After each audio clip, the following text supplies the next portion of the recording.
पहले इंट्रोडक्शन देखते हैं कि इसकी शूटिंग होती क्या है। शूटिंग एल्गोरिथम और फंडामेंटल एल्गोरिथम्स की computer science that arrange elements of a list array in a specific orders।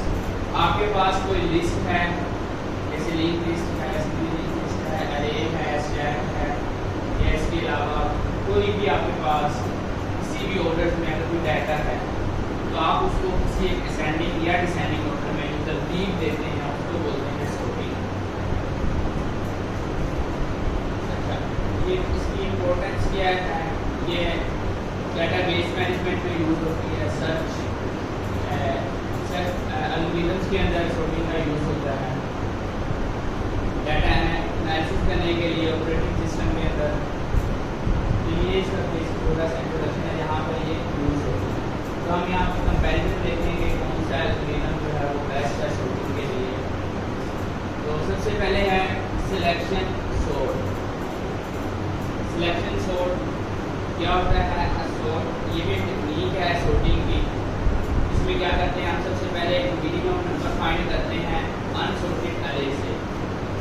हमें एक अरे दी जाती है जो कि अनसॉर्टेड होती है, उसमें से क्या करना आपने? सबसे पहले मिनिमम नंबर फाइंड करना है and place it at a beginning. वो जो मिनिमम नंबर होगा उसको आपने जो अरे है उसके शुरू पर स्वैप कर देना, वहाँ पर रिप्लेस कर देना। इस इंडेक्स से आपको मिनिमम नंबर मिला होगा, उस इंडेक्स से उठाकर उसको कहाँ पर ले आना है? बिगिनिंग पर, शुरू में। The algorithm divide array into two parts, a sorted subarray and unsorted subarray। इस तरह ये होता है कि हम जो sorted एलिमेंट्स होंगे वो अरे के शुरू में रखते जाएंगे, सॉर्ट करते जाएंगे, मिनिमम फाइंड करते जाएंगे। अरे के जो इनिशियल इंडेक्सेस हैं वहाँ से हम उसको स्टार्ट करेंगे और करते जाएंगे। तो इस तरह ये जो होगी अरे दो पार्ट्स में डिवाइड हो जाएगी, एक sorted और एक अनसॉर्टेड अरे। इसके स्टेप्स क्या हैं? फाइंड मिनिमम एलिमेंट्स, जो सबसे मिनिमम एलिमेंट होगा उसको आपने फाइंड करना है। किससे फाइंड करेंगे? अनसॉर्टेड अरे से। उसको स्वैप कर देना है minimum element with the element beginning of the unsorted part. आपने जैसे ही उसको फर्स्ट इंडेक्स पे रख दिया, नेक्स्ट टाइम पर आपकी जो अरे रह जाएगी वो आपने फर्स्ट इंडेक्स को स्किप कर देना है, क्योंकि वो ऑलरेडी सॉर्ट हो चुका है। मिनिमम आपने वैल्यू निकाली, उसको आपने सबसे पहले इंडेक्स पर रख दिया। उसके बाद आप क्या करते हैं? नेक्स्ट मिनिमम वैल्यू निकालते हैं और उसको सेकंड इंडेक्स पर रखते हैं। इसी तरह सो ऑन आप चलते जाएंगे जब तक आपकी अरे सॉर्ट नहीं होती। यही प्रोसेस कंप्लीट होता है।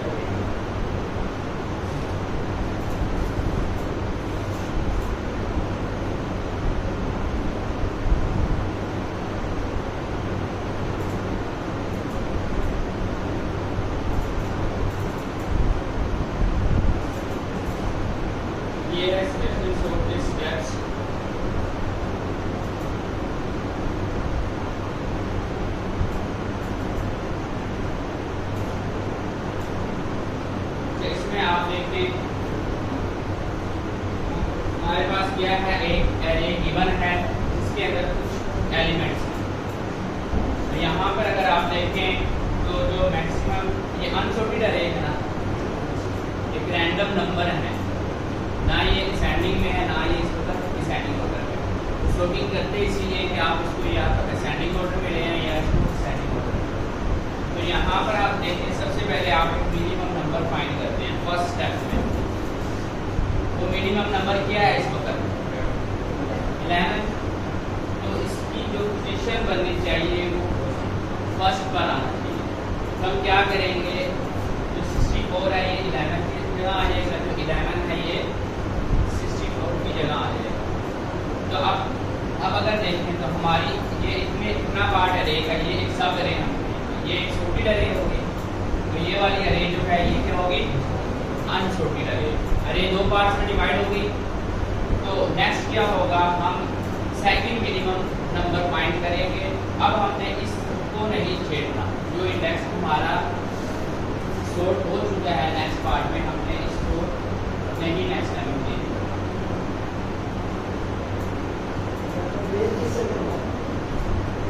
देखना मिनिमम फाइंड कर लिया, उसको जो अनसॉर्टेड अरे के फर्स्ट इंडेक्स पे ले जाना है। अनसॉर्टेड अरे अब हमारी मिनिमम फाइंड करके स्टार्टिंग में आपने जो मिनिमम फाइंड करना है उसको रिप्लेस करना है पहले इंडेक्स से। फाइंड कैसे करना है, ये लास्ट टाइम अपने लेक्चर हमने पढ़े हैं बाइनरी सर्चिंग के एल्गोरिथम पढ़े ना, मिनिमम वैल्यू कैसे फाइंड करना है, मैक्सिमम वैल्यू कैसे फाइंड करनी है। अरे के अंदर एक की दी जाती है, आप उसके ऊपर सर्चिंग एल्गोरिथम लगाएंगे आप, वो की जहाँ पर आपको मिलती है मिनिमम नंबर, ये भी हम इसका भी प्रोग्राम देखते हैं कि उसके अंदर इसका डिसीजन दिया हुआ है कि आपने इसको कैसे फाइंड करना है।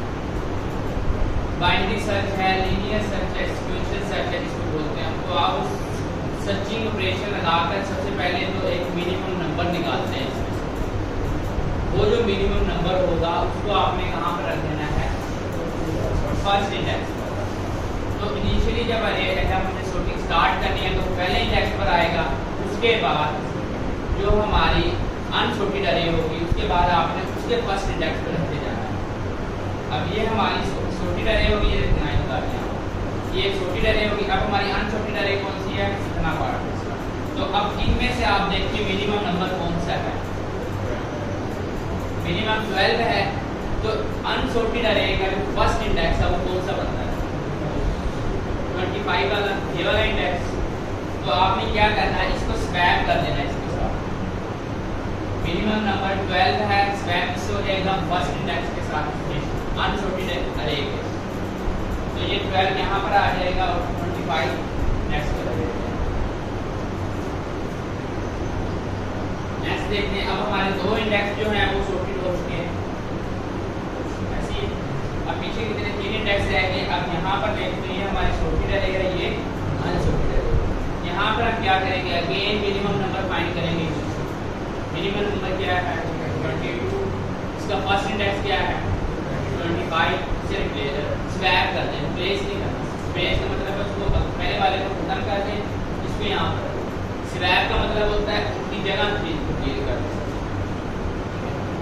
22 को हमने यहाँ पर ले आना और 25 को 22 की जगह।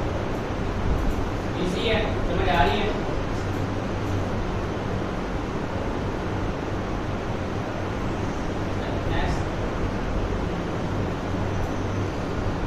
अब देखते हैं तो हमारे पास 3 इंडेक्स जो है वो स्टोर हो चुके हैं। अब क्या पीछे 2 इंडेक्स रह गए हैं, इनको हमने मिनिमम फाइंड करना है। तो ये मिनिमम ऑलरेडी यहीं पर है, जो मिनिमम नंबर है वो 25 है, इसे स्वैप नहीं होगा। तो इसमें नो चेंज, इस स्टेप में ये अपनी पोजीशन बरकरार रखेगा, यहीं पर रखेगा। नेक्स्ट मिनिमम नंबर फाइंड करना, जब एलिमेंट ही एक रहेगा तो मिनिमम होगा। जब लास्ट इंडेक्स होगा एक एलिमेंट है तो हम मिनिमम वही कंसीडर करेंगे ना, जो ऑलरेडी एक ही इंडेक्स है। तो यही मिनिमम होगा और यही अपनी पोजीशन पर रहेगा। तो इस तरह एट द एंड हमारे पास अरे जो है वो एक सॉर्टेड फॉर्म में आ जाएगा। अब देखिए यहाँ पर पहले 11, 12, 22, 25 और 64 एक सेंडिंग ऑर्डर में आ गया। क्लियर है, क्वेश्चन किसी का?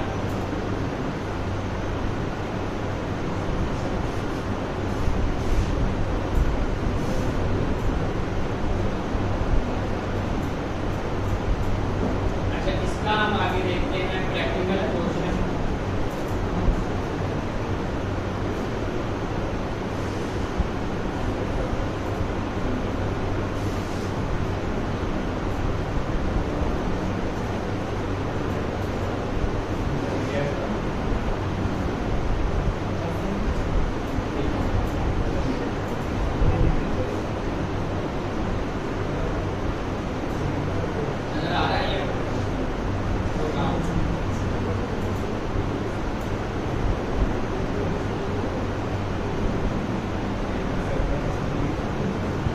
यहाँ पर हमें एक वेक्टर अरे गिवन है।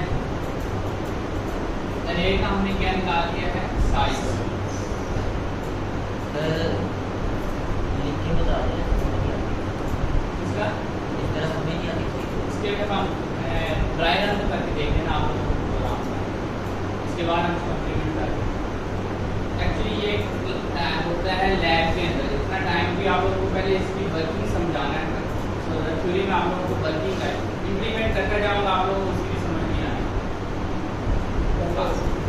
अब ये लूप का एक लूप लगाना है हमें, उसके अंदर लूप लगाना है। ये आपने आई क्यू लिया है, जे क्यू लिया है, इसके अंदर ये चीज़ें आप लोगों को पता होंगी, तभी आप लोग इसको लिखने के बाद ही समझ आएगा।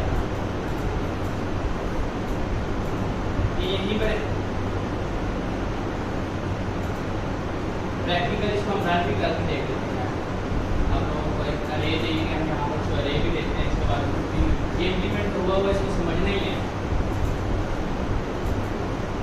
तो सबसे पहले आपने क्या करना है, एक आपको जो भी अरे दी जाए उसका साइज निकाल लेना है। साइज तक आप एक लूप आपने एग्जीक्यूट करना है। इसमें सबसे पहले लूप को आपने इनिशियलाइज करना है 0 से, क्योंकि इंडेक्स जो है वो 0 से स्टार्ट होता है। उसके बाद आपने उसकी लेंथ -1, उसकी जो भी साइज होगा उससे 1 कम। उसका साइज अगर 10 है तो आपने, क्योंकि यहाँ 0 से स्टार्ट कर रहे हैं तो इसीलिए हम यहाँ पर 1 पॉइंट्स कर रहे हैं, ठीक है। उसके बाद हम अज्यूम कर लेते हैं, अभी हमने जब ये स्टार्ट की थी, शूटिंग को स्टार्ट किया था, तो हमने अज्यूम किया था जो हमारा मिनिमम नंबर है वो फर्स्ट इंडेक्स है। स्टार्टिंग में आपके पास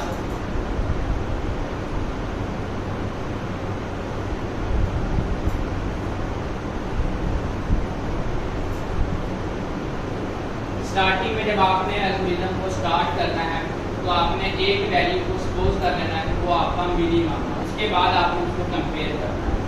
ये मिनिमम नंबर फाइंड करने का तरीका है। आप सबसे पहले एक नंबर को अज्यूम करते हैं, यहाँ से आपने प्रोग्राम को स्टार्ट करना है।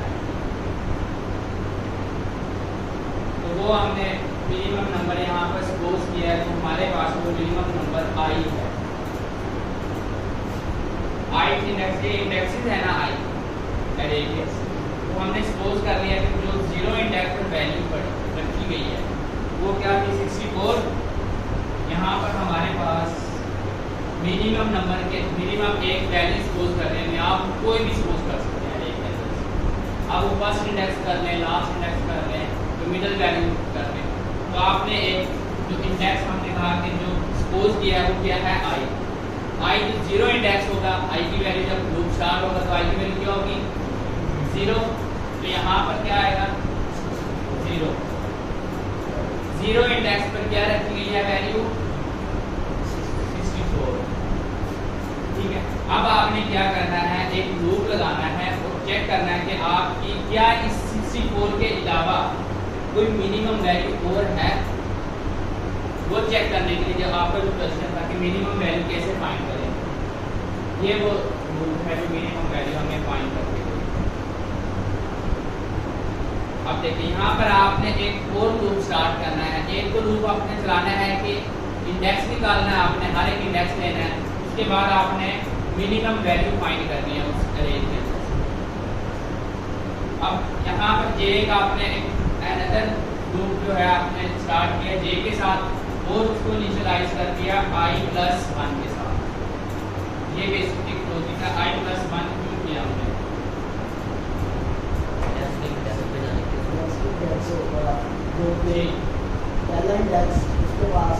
आई की वैल्यू क्या है यहाँ पर 0+1। अब क्योंकि हमने पहले उस इंडेक्स को नहीं चेक करना, अब जो इनर लूप होगा यहाँ पर देखिए वैल्यू सपोज कर लिख देते हैं 64 है। उसके बाद क्या है 11। इन्हीं वैल्यू को अगर हम दोबारा सपोज करें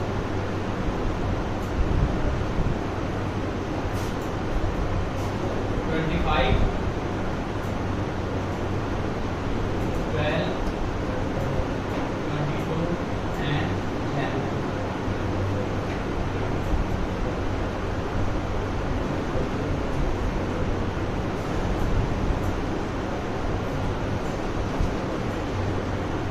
अच्छा, ये अब जब हमने सर्चिंग स्टार्ट करनी है, हमने मिनिमम नंबर इस इंडेक्स को चूज किया है मिनिमम, अब जो सर्चिंग स्टार्ट करनी है हमने यहाँ इनके ऊपर करनी है, कि ये तो ऑलरेडी हम चेक कर चुके हैं, इसको हम सपोज कर चुके हैं।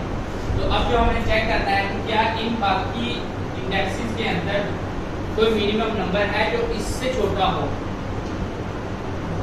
इससे छोटा होने के लिए हमें क्या करना है कि इस इंडेक्स को इग्नोर करना है, इस इंडेक्स को इग्नोर करना है। ये वही स्टेप है जो यहाँ पर किया गया कि फर्स्ट इंडेक्स में एक इंक्रीमेंट करके आपने वहाँ से स्टार्ट करना है।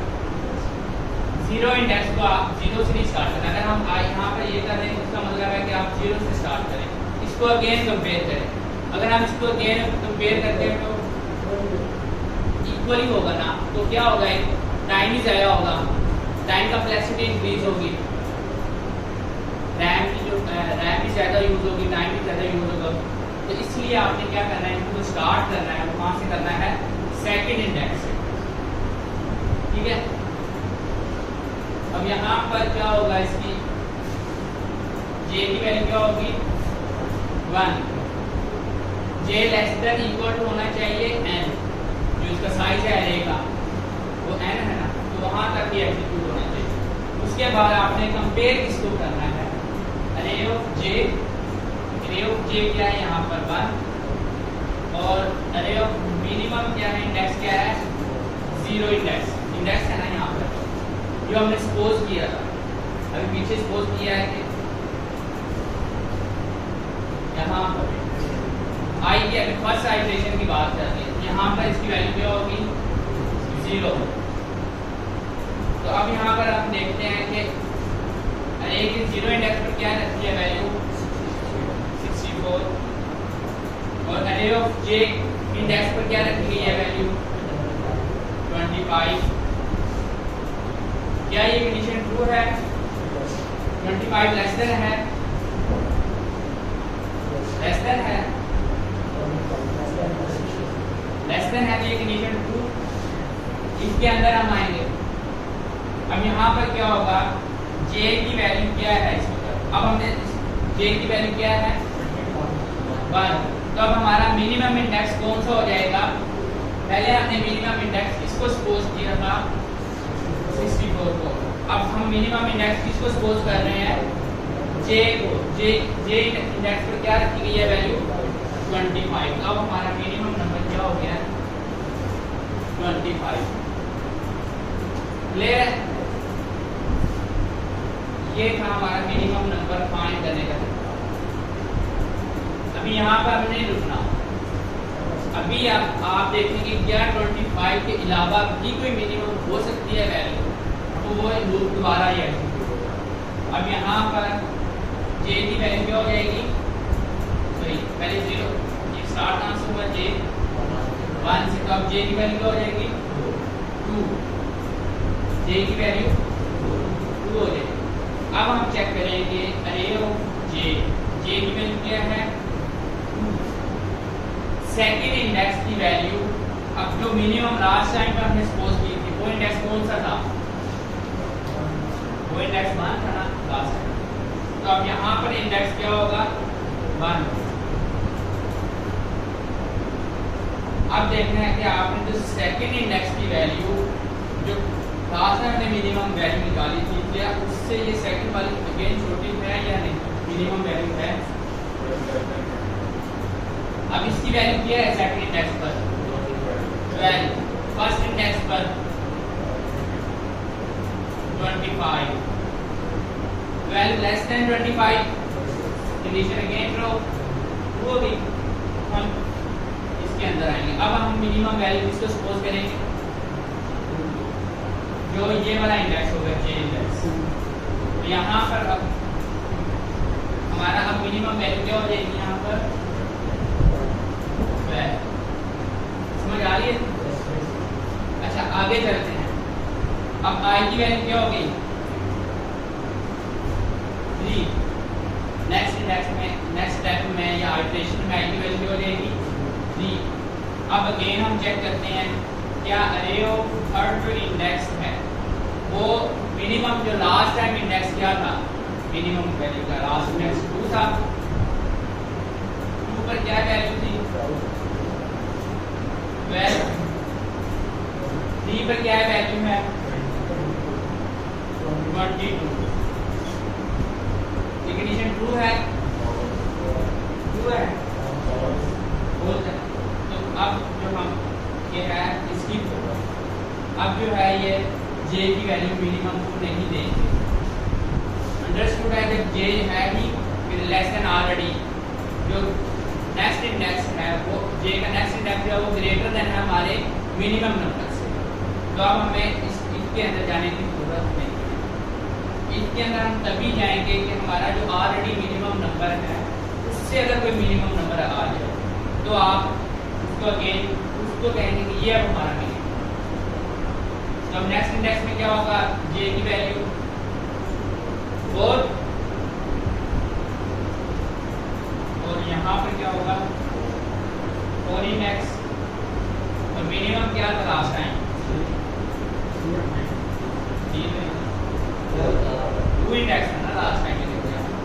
लास्ट टाइम जो मिनिमम हमने निकाला वो 3rd इंडेक्स वाला तो स्किप हो गया था। सेकंड इंडेक्स में आपके जो वैल्यू थी वो था 12। यहाँ पे इंडेक्स ये देखो ना, तो ये जो वैल्यू थी अब यहाँ पर होगी। अब यहाँ पर लाजमी नहीं है कि यहाँ पर अब 3 ही ले, जैसे आप समझ लेंगे हर दफा ये भी इंक्रीमेंट हो रहा है। ये इंक्रीमेंट तभी होगा जब मिनिमम वैल्यू मिलेगी। जी ये इसके अंदर कंडीशन। तो मिनिमम इंडेक्स में वैल्यू तभी ही चेंज होगी या इंक्रीमेंट होगी जब ये कंडीशन ट्रू होगी, क्योंकि ये पहले 2 आइटरेशन में तो ये कंडीशन ट्रू हुई थी, 3rd में नहीं हुई, तो इसीलिए ये इससे बिहाइंड रहेगा। तो यहाँ पर क्या है मिनिमम इंडेक्स हमारा क्या था 2nd, ठीक है। तो अब यहाँ पर आइटरेशन कहाँ पर पहुँच गया है 4 पर। तो अरे ऑफ जे 4th इंडेक्स पर क्या रख लिया है 11। तो यहाँ पर क्या है 12, 11 less than 12, condition again true. तो जे की वैल्यू क्या है 4। तो हमारा मिनिमम नंबर क्या आया 11।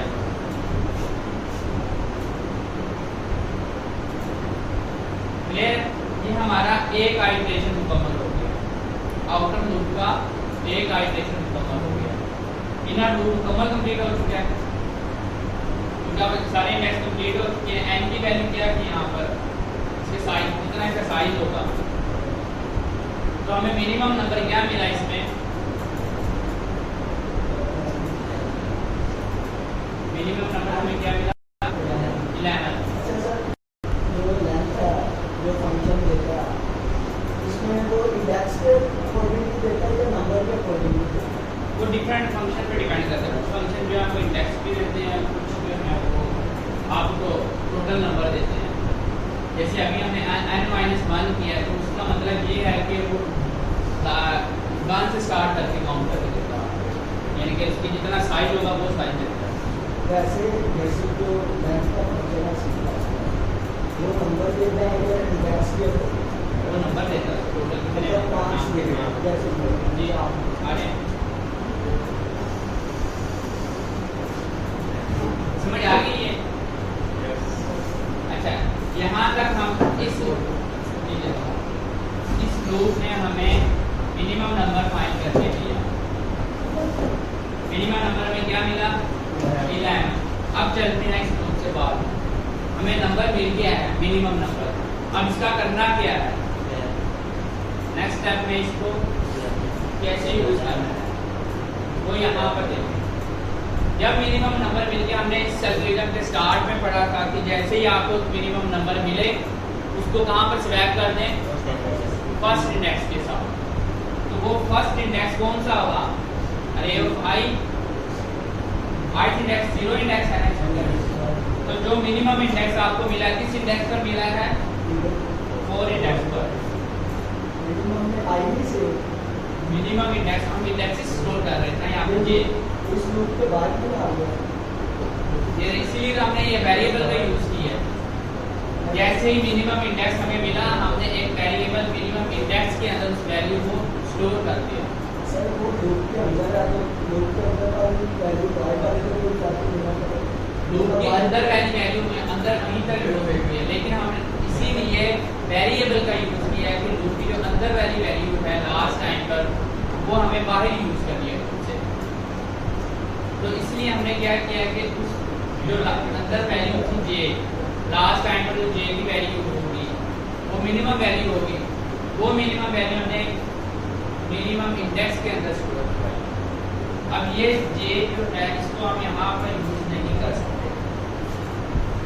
क्यों नहीं कर सकते? ये लूप का पार्ट, लूप से बाहर यूज ही नहीं होगा।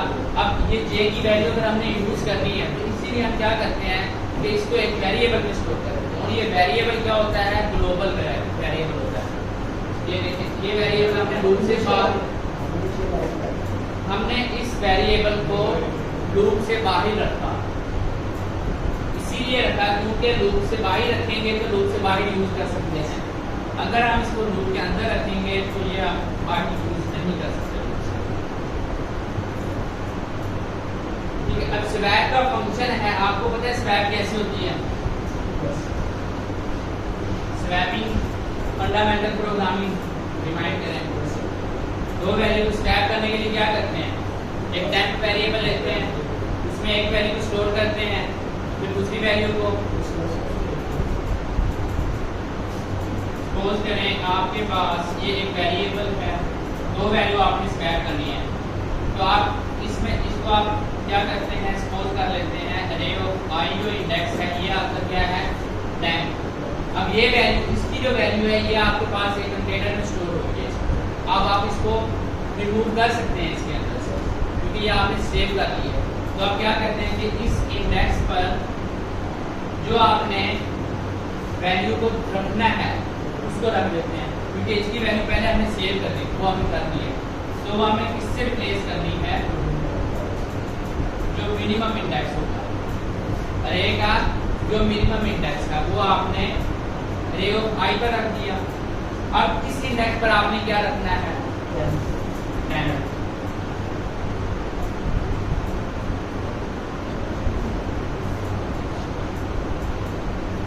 ये जो 10 की वैल्यू आपने आधी तो इसके अंदर स्टोर की थी वो अब इसमें आ गई है मिनिमम इंडेक्स में, तो इसकी वैल्यू इसमें चलेगी, तो इसकी वैल्यू यहाँ पर आ गई। तो ये है स्वैपिंग का फंक्शन, इसमें इस तरह वैल्यू स्वैप होती है।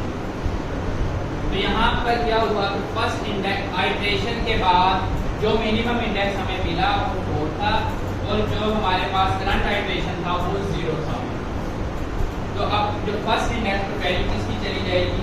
जो मिनिमम, जो लास्ट वाली वैल्यू वो फर्स्ट पर चली जाएगी। फर्स्ट वाली कहाँ चली जाएगी? लास्ट। क्लियर है? अब यही सर्कल में चलेगा। अब आई की वैल्यू क्या हो जाएगी? अब यहाँ पर आई की वैल्यू क्या थी लास्ट टाइम? 0। अब जब इंक्रीमेंट हुआ तो 1, अब 1 लेस देन n इसकी साइड से कम है, तो अब क्या होगा? अब हमें अगेन मिनिमम वैल्यू फाइंड करनी है, तो वो हम सपोज कर लेते हैं कि हमारा मिनिमम इंडेक्स अब ये है। दिखा देना है हमें इस वाले को, तो जैसे ही वैल्यू शॉर्ट हो जाएगी ये मिलना है यहाँ पर आते हैं, ये अनसॉर्टेड अरे है। ठीक, तो अब आपको इससे आगे वाली अरे जो है उसको देखना है। ये 25 होगा, उसके बाद 12, 22 और 64। अब इसको आपने नहीं देखना, ये आपकी सॉर्टेड अरे है। अब यहाँ से आपने स्टार्ट करना है, तो इसीलिए अब आई की वैल्यू क्या हो जाएगी? आई की वैल्यू 1, तो 1 इंडेक्स कौन सा है? ये वाला। तो मिनिमम इंडेक्स हमने सपोज किसको किया? 25 को।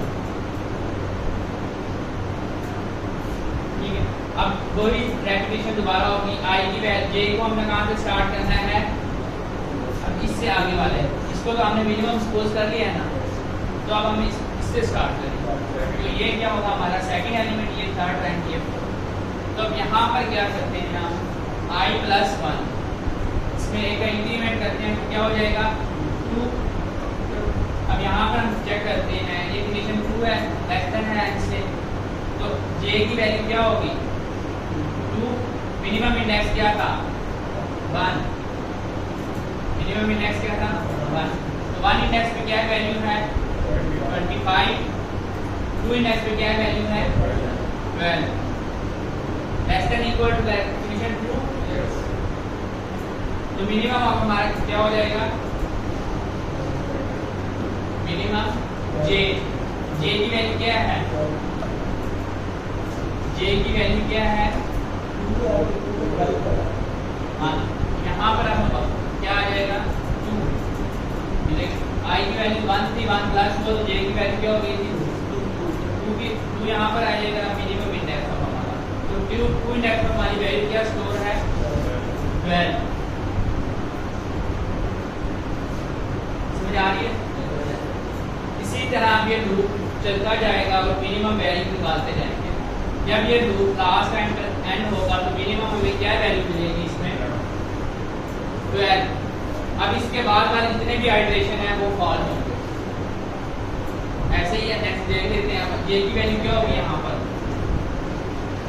जे की वैल्यू क्या हो जाएगी 2 अब सेकंड इंडेक्स में जो वैल्यू रखी गई है और मिनिमम हमारे पास क्या थी तो जे की वैल्यू 2 नहीं 3 हो जाएगी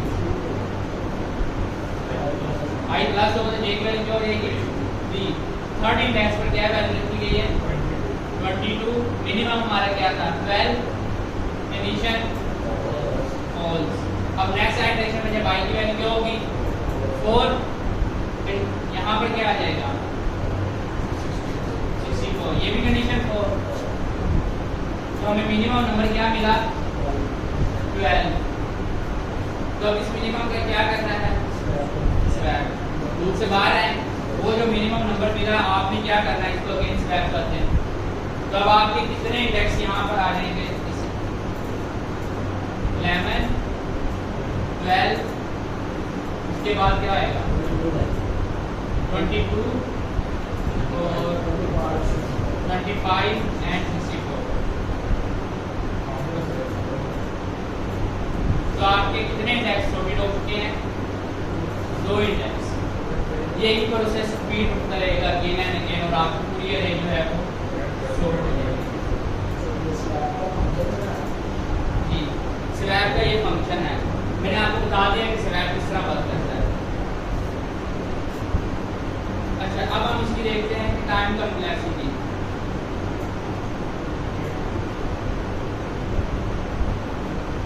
यहाँ पर इसको एक अरे दी गई है इंटरनेट चल रहा है किसी के पास अभी बंद कर देते हैं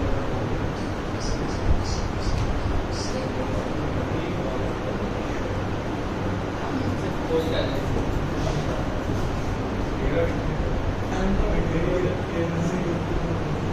अच्छा ये देखते हैं अब यहाँ पर ये फंक्शन है जैसे अरे को प्रिंट करने के लिए ये तो आपको आती है अरे को प्रिंट करने का फंक्शन है एक वैल्यू में आप उसको प्रिंट करते हैं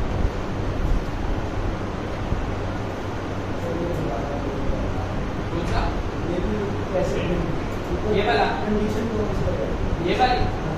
ये लूप है आप इसको ये आपको लूप की समझ नहीं आएगा आप फॉर लूप यूज करते हैं तो भी आई को 0 रखें उसके साइड निकाल के लेंथ तक वैसे ये लूप होता है कि आप उसको एक वेरिएबल ये अरे देते हैं उसमें आपके पास एक वैल्यू आती जाती है इनके साथ हर दफ़ा ये ऑटोमेटिकली जो है अरे का नेक्स्ट इंडेक्स जो है वो इस वेरिएबल में स्टोर होता रहेगा ये आप अगेन टाइम ले लेगा टाइम थोड़ा है तो ये सिंपल इसमें ये है कि आप एक अरे दें इसको उसके साथ सेमीकोलन और यहाँ पर आपने एक वेरिएबल लेना है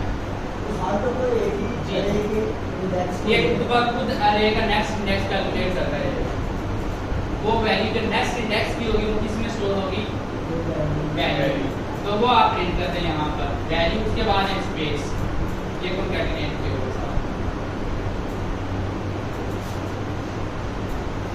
अच्छा आगे देखते हैं यहाँ पर एक अरे गिवन है इससे कुछ ये इंडेक्सेस हैं ये ओरिजिनल अरे बिफोर प्रिंट और सॉर्टिंग और ये प्रिंट करने स्टोर करने के बाद इसको प्रिंट किया होगा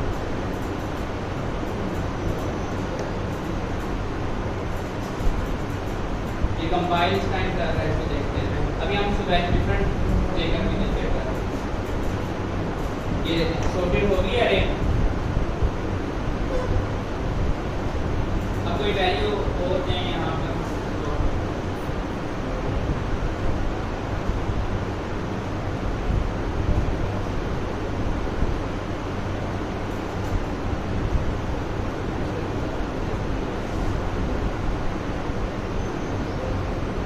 मिनिमम हमारे पास क्या है, 8, 11, 14 है।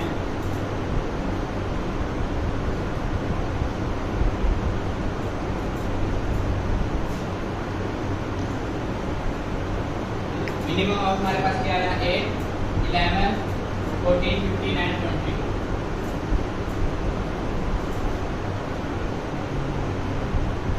अच्छा, अब इसकी टाइम कॉम्प्लेक्सिटी क्या होगी? We go n square। n square का मतलब क्या है? n square क्यों है? क्योंकि जो n है वो 2 टाइम यूज हो रहा है, क्योंकि एक 2 लूप आ गए हैं। जब भी एक लूप के अंदर लूप आएगा उसकी टाइम कॉम्प्लेक्सिटी इंक्रीज हो जाएगी, स्केयर भी जाती जाएगी। 3 आ जाएंगे तो n क्यूब हो जाएगी, क्योंकि n ने कितनी दफा एग्जीक्यूट होना है? n time, 3 time. क्योंकि अगर n क्यूब की बात करें, अगर n स्केयर का मतलब है कि n जो है वो 2 दफा यहाँ पर इंप्लीमेंट हो रहा है। ये देखें, n जो आउटर लूप है वो भी n पे डिपेंड कर रहा है, जो इनर लूप है वो भी n पे डिपेंडेंट है कि जितने number of iteration outer loop के होंगे उतने ही इनर लूप के होंगे। ठीक है, तो इसलिए इसका जो टाइम कॉम्प्लेक्सिटी है वो n स्केयर होगा।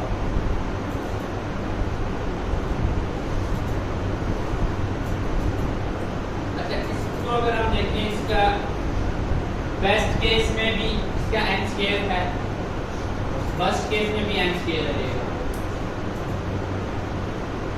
और ये क्या है, n स्केयर बिगो n स्केयर बिगो n स्केयर। ये आउटर लूप के लिए, ये इनर लूप के लिए। जब हम उसको मल्टीप्लाई करेंगे तो क्या आ जाएगा? सर बिगो n स्केयर आ जाएगा। ये बिगो n है, बिगो n। अच्छा, इसका वर्स्ट केस क्या हो सकता है? जो बेस्ट केस है इसका, बेस्ट केस ये हो सकता है। देखो, हमने सबसे छोटे बेस्ट केस ले लिया 11 जी, तो हम ऐसा करेंगे 11 से जो बढ़ाओ जी। बेस्ट केस होगा कि पहले से असेंडिंग में हो, हाँ, वर्स्ट जी। होगा कि डिसेंडिंग में हो। अगर हमें पहले से ट्रेनिंग डिसेंडिंग में दी जाए, ये सॉर्टेड फॉर्म है। और वर्स्ट केस क्या होगा कि अगर हम असेंडिंग निकाल रहे हो हमें डिसेंडिंग ऑर्डर में दी गई है। लास्ट में बेस्ट केस तो ये है कि आपने सॉर्ट करना है असेंडिंग से डिसेंडिंग की तरफ, और आपको अरे ही दी गई है असेंडिंग और डिसेंडिंग में ऑलरेडी। बेस्ट केस एक अरे अगर आपको दी जाती है 10, 12, 13, ये ऑलरेडी सॉर्टेड है, तो ये इसका बेस्ट केस है। ठीक है, और यहाँ पर अगर आपको अरे दी जाती है 13, 12 एंड 10, इसके रिवर्स, तो ये क्या होगा? इसका वर्स्ट केस। अब इन दोनों केसेस में टाइम कॉम्प्लेक्सिटी इसकी सेम ही रहेगी। क्यों सेम रहेगी? सारे सोचो टाइम कॉम्प्लेक्सिटी सेम रहेगी क्योंकि इस पर भी वो जो स्टेप्स हैं तमाम वही इम्प्लीमेंट होंगे। अगर अब एल्गोरिथम को तो नहीं पता ना कि ये सॉर्टेड है कि नहीं सॉर्टेड, ये हमें पता नजर आ रहा है, लेकिन एल्गोरिथम में कोई भी ऐसा हमने वो स्टेप नहीं लिखे जिससे पता लगे कि ये ऑलरेडी सॉर्टेड है या नहीं। तो इसीलिए इसको हम कहेंगे कि इसका best case first case equal है, एवरेज केस भी इक्वल होगा इसका। एवरेज केस क्या होगा? कि रैंडम वैल्यू जो अभी हमने देखा, कोई रैंडम वैल्यू, कोई एक तो सॉर्टेड होंगी, एक तो सॉर्टेड ना हो उसके अंदर। समझ आ गई कि बेस्ट केस क्या होता है, फर्स्ट केस क्या होता है?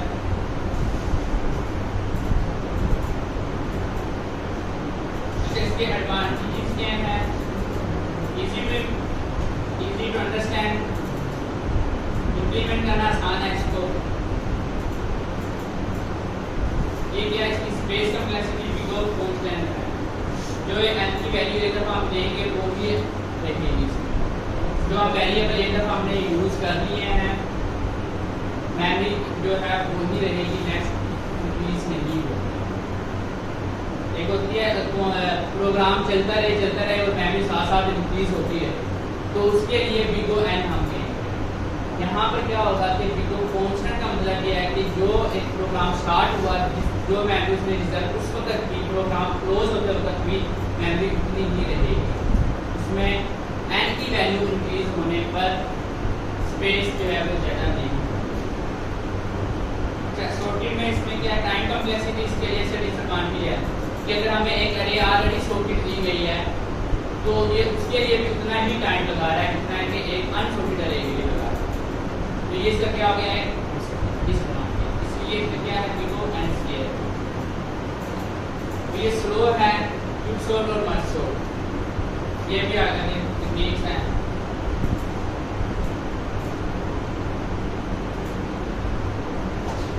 इसके बाद है इंसर्शन सॉर्ट। इसमें क्या होता